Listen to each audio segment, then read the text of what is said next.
When you look back, what is your greatest accomplishment? I'm talking about during Saturday Night Live.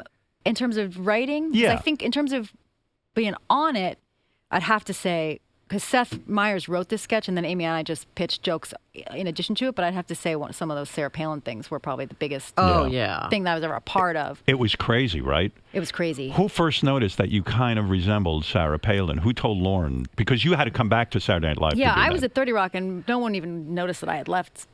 No one knew you were gone. No one cared. But someone figured out you look like Sarah Palin. What Lorne always says that, like, he knew something was up because he came downstairs and his doorman was like, "What a gift."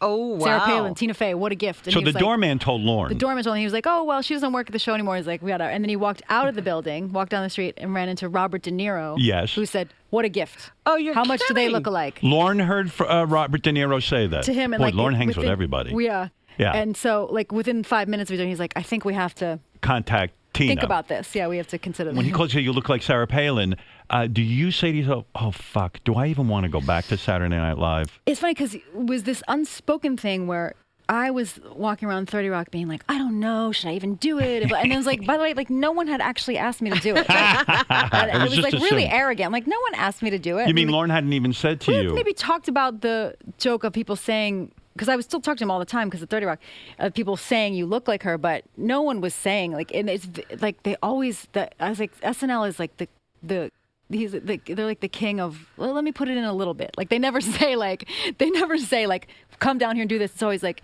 if you want to come by Friday night, we'll have a sketch and we can order Chinese food. It's always like they ease you into it. Why is that? I don't know. No but one it's wants to good be producing. rejected. Yeah. Yeah, you don't get rejected, and there's no pressure. There's no space for you to say no. So then they say to you, "Hey, you look like Sarah Palin." Yeah.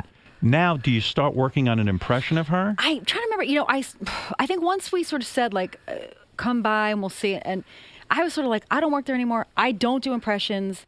I think I started maybe looking to see if there was any hook to be had because I'd watched other people do impressions. Because you do a really good impression of her. I think it used, but she has like I said, she has like a sling blade voice. Like, she has a voice anyone can do it. Like, it's not like doing Al Gore or something. But wait a second, you say that. She has a distinctive, funny way of talking. Well, Alaska and Russia are only separated by a narrow maritime border. You've got Alaska here. You don't go to like some coach to help you figure out the dialect? My friend Paula, her grandma was from Minnesota or something, and we sort of just patterned it off Paula's grandma. She'd be like, "Oh, Paula, sleeping. You can't." So we just like kind of worked off that. Oh, so that's what you do? Yeah. Because you just take a Minnesotan type. Just take some kind of, flat accent and just try. And it's, try. It's so flat. Yeah, that's so great. You could slip into it easily, can't you? I actually haven't tried in years, so I would be afraid to. I would go see you do a one woman, Sarah Palin. It's an hour. Do it for 6-month run. All right, we'll do it. I would go see that.